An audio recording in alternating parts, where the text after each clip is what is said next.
നമ്മുടെ പുതിയൊരു വീഡിയോയിലേക്ക് എല്ലാവർക്കും സ്വാഗതം. ഇന്ന് നല്ലൊരു അടിപൊളി റെസിപ്പി ആയിട്ട് വന്നിരിക്കണം കേട്ടോ. വീഡിയോ എല്ലാവരും കണ്ട് സ്കിപ്പ് ചെയ്യാതെ ഒന്ന് കണ്ട് സപ്പോർട്ട് ചെയ്യാൻ മറക്കരുത് കേട്ടോ.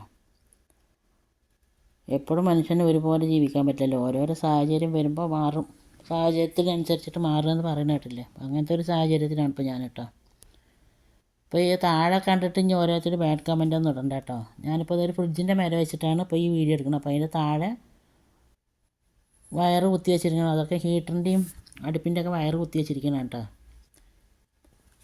അപ്പോൾ അതൊന്ന് നമ്മളൊന്ന് പത്തിരി ഉണ്ടാക്കാൻ പോവുകയാണ്. നെല്ലാറിൻ്റെ പൊടിയും കൊണ്ടാണ് കേട്ടോ പത്തിരി ഉണ്ടാക്കണം. പിന്നെ താഴെ ബ്രൗൺ കാണുന്നത് അട്ടപ്പട്ടിയാണ് കേട്ടോ. അട്ടപ്പട്ടിൻ്റെ അട്ടക്കടലാസ് വിരിച്ചിട്ട് അതിൻ്റെ മേലെയാണ് ഹീറ്റർ വെച്ചിരിക്കുന്നത് കേട്ടോ. അതുകൊണ്ടാണ് ഈ അട്ടക്കടലാസാണ് ആ മഞ്ഞ ബ്രൗൺ പോലെ കാണുന്നത്. അതല്ലാണ്ട് വൃത്തിയും വെടുപ്പില്ല എന്നൊന്നും ആരും പറയണ്ട കേട്ടോ. അപ്പോൾ ഞാൻ പത്തിരി ഉണ്ടാക്കാൻ വേണ്ടിയിട്ട് ഒരു പാത്രത്തിൽ വെള്ളം വെച്ചു. അതിൽ ഉപ്പ് ഇട്ടതിന് ശേഷം നല്ല പോലെ തിളച്ചതിന് ശേഷം ഞാൻ പൊടിയിട്ട് കേട്ടോ. പൊടിയിട്ട് 2 മിനിറ്റ് ഒന്ന് മൂടി വെച്ചതിന് ശേഷം പിന്നെ തുറന്നിട്ട് നല്ലപോലെ ഒന്ന് വാട്ടിയെടുത്തിട്ടുണ്ട് കേട്ടോ. ഇതിൻ്റെ ഡീറ്റെയിൽഡ് വീഡിയോൻ്റെ ലിങ്ക് ഞാൻ ഡിസ്ക്രിപ്ഷനിൽ കൊടുക്കാം കേട്ടോ. പൊടി വാട്ടണതും പരത്തുന്നതും കൈ പൊള്ളാതെ എങ്ങനെ പരത്തുക എന്നൊക്കെ ഉള്ളതിൻ്റെയൊക്കെ ഡീറ്റെയിൽഡ് വീഡിയോ ഞാൻ ഡിസ്ക്രിപ്ഷനിൽ കൊടുക്കാം കേട്ടോ. ഈസി ആയിട്ട് പത്തിരി ഉണ്ടാക്കാനും കൈ പൊള്ളാതെ കുഴച്ചെടുക്കാനൊക്കെ ഉള്ളൊരു പുതിയ ടിപ്പൊക്കെ ഉണ്ട്, ഞാൻ വീഡിയോ ഇട്ടിട്ടുണ്ട്. അപ്പോൾ അതിൻ്റെ ലിങ്കൊക്കെ ഞാൻ ഡിസ്ക്രിപ്ഷനിൽ കൊടുക്കാം. അപ്പോൾ ഞാനതങ്ങനെ വാട്ടിയിട്ട് അങ്ങനെ അടച്ച് വെച്ചിരിക്കുകയാണ് കേട്ടോ. പിന്നെ ഞാൻ ഇതിലേക്ക് ചിക്കൻ കറി ഉണ്ടാക്കുകയാണ്. അതിന് ഞാൻ ഒരു ചട്ടി വെച്ച് കുറച്ച് ഉലുവ ഇട്ട്, പിന്നെ അതിലേക്ക് ഞാനൊരു വലിയ ഉള്ളി ഇട്ടിട്ടൊന്ന് സോഫ്റ്റ് ആയതിന് ശേഷം ഒരു തക്കാളി ഇട്ടിട്ടുണ്ട് കേട്ടോ. തക്കാളി ഇട്ടതിന് ശേഷം ഞാനത് നല്ലപോലെ ഒന്ന് വഴറ്റിയിട്ട് അങ്ങനെ മൂടി വയ്ക്കാൻ കേട്ടോ. ഇരുന്ന് വഴറ്റണമെന്നില്ല. അത് മൂടി വെച്ചാൽ സോഫ്റ്റാണ്. സമയം കൊണ്ട് നമുക്കിത് മാവ് കുഴച്ചെടുക്കാം. അത് മൂടി വെച്ചിട്ട് സിമ്മാക്കി വെച്ചിട്ടുണ്ടെങ്കിൽ അത് തനിയെ ഇരുന്ന് സോഫ്റ്റ് ആയിക്കോളൂ കേട്ടോ. പിന്നെ ഞാൻ പരത്തി എടുക്കണത് ഇവിടെ പത്തിരി പലകയും ഇതൊന്നും ഇല്ല കേട്ടോ. ഞാനിവിടെ റിയാദിലാണ്. ഇവിടെ ഒരു ഒറ്റമുറി റൂമാണ് കേട്ടോ. അപ്പോൾ ഞാൻ മാവൊക്കെ നല്ലപോലെ കുഴച്ചെടുത്തതിന് ശേഷം ഇനി അത് പരത്തിയെടുക്കുകയാണ് കേട്ടോ. ഇത് മുഴുവൻ പരത്തിയെടുത്തിട്ടുണ്ട്. എൻ്റെ ഹസ്ബൻഡ് ഇവിടെ ഹൗസ് ഡ്രൈവറാണ് കേട്ടോ. അപ്പോൾ ഇവിടെ ഒരു റൂമുണ്ട്, വലിയ റൂമൊക്കെ തന്നെയാണ്.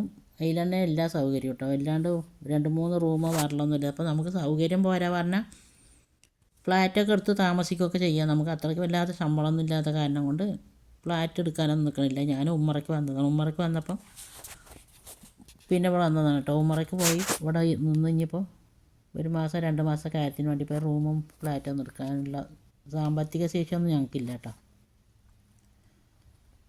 അപ്പോൾ നമ്മളുള്ള സൗകര്യത്തിൽ ജീവിക്കാമെന്ന് അങ്ങോട്ട് വിചാരിച്ചിട്ട് തന്നെ ഇരിക്കണം കേട്ടോ. ഇവിടെ പാത്രങ്ങളോ സൗകര്യങ്ങളോ വേറുള്ളതോ ഒരാൾ താമസിക്കാനുള്ളതിൻ്റെ സൗകര്യങ്ങളൊക്കെ ഉണ്ട്. അതിൽ കൂടെ ഒരാൾ കൂടി ഉണ്ടാകുമ്പോൾ അതിനുള്ള സൗകര്യം ഇല്ല എന്ന് മാത്രമേ ഉള്ളൂ കേട്ടോ. പിന്നെ പത്തിരി മുഴുവൻ പരത്തിയെടുത്തതിന് ശേഷം ഒരു ചട്ടി വെച്ച് അത് ചുട്ടെടുക്കണം കേട്ടോ. പത്തിരി കല്ലിലിട്ടതിന് ശേഷം നമ്മളതിൽ ഒന്ന് ചൂടായിട്ട് ഒന്ന് ബബിൾസ് പോലെ വരും. അപ്പോൾ ഒന്ന് തിരിച്ച് മറിച്ചിട്ടിട്ടുണ്ടെങ്കിൽ നല്ല പത്തിരിയാണ് കേട്ടോ. അടിപൊളി പത്തിരിയാണ്.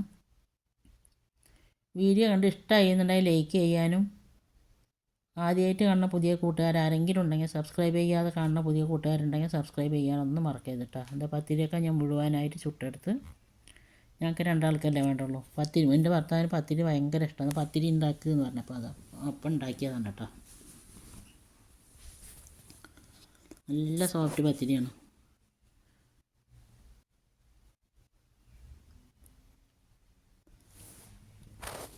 പിന്നെ ഉള്ളിയും തക്കാളിയൊക്കെ വഴന്നിട്ടുണ്ടായിരുന്നു. അതൊന്നും വീഡിയോ എടുത്തില്ല കേട്ടോ. വഴന്നതിന് ശേഷം ഞാൻ അതിലേക്ക് ഇഞ്ചി വെളുത്തുള്ളി പേസ്റ്റ് ഇട്ട് അതൊന്ന് പച്ചമണം പോയതിന് ശേഷം മുളക് പൊടി, മല്ലിപ്പൊടി, ഗരം മസാല, മഞ്ഞൾപ്പൊടി ഇതെല്ലാം ഇട്ടിട്ട് നല്ലപോലെ ഒന്ന് അതിൻ്റെ പച്ചമണം പോയതിന് ശേഷം ചിക്കൻ ഇട്ടിട്ടാ. ചിക്കൻ ഇട്ട് ഒരു ഉരുളക്കിഴങ്ങ് ഇട്ട് നല്ലപോലെ എണ്ണയിൽ മസാലയിലും പാടെ നല്ലപോലെ ഇളക്കിയതിന് ശേഷം കുറച്ച് വെള്ളം ഒഴിച്ചിട്ടുള്ളൂ കേട്ടോ. ഇത് ചിക്കനിൽ നിന്നുണ്ടായ വെള്ളമൊക്കെ പാടെയാണ്. കുറച്ച് വെള്ളം ഒഴിച്ച് വോയിസ് കൊടുക്കുന്ന സമയത്ത് നല്ല തുമ്മലും ജലദോഷമൊക്കെ ഉണ്ട് കേട്ടോ. കുറച്ച് വെള്ളം ഒഴിച്ച് അത് നല്ലപോലെ ഒന്ന് വെന്തിട്ടുണ്ട് കേട്ടോ. അപ്പോൾ നല്ലപോലെ വെന്തിട്ടുണ്ട്.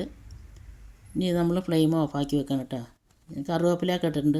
മല്ലിയിലയും പുതിനയിലയും ഒന്നും ഉണ്ടായിരുന്നില്ല കേട്ടോ. നേരം എൻ്റെ വീഡിയോ കണ്ടുകൊണ്ടിരുന്ന എല്ലാ കൂട്ടുകാരനെ കൊണ്ട് ഒരുപാട് നന്ദിയുണ്ട്.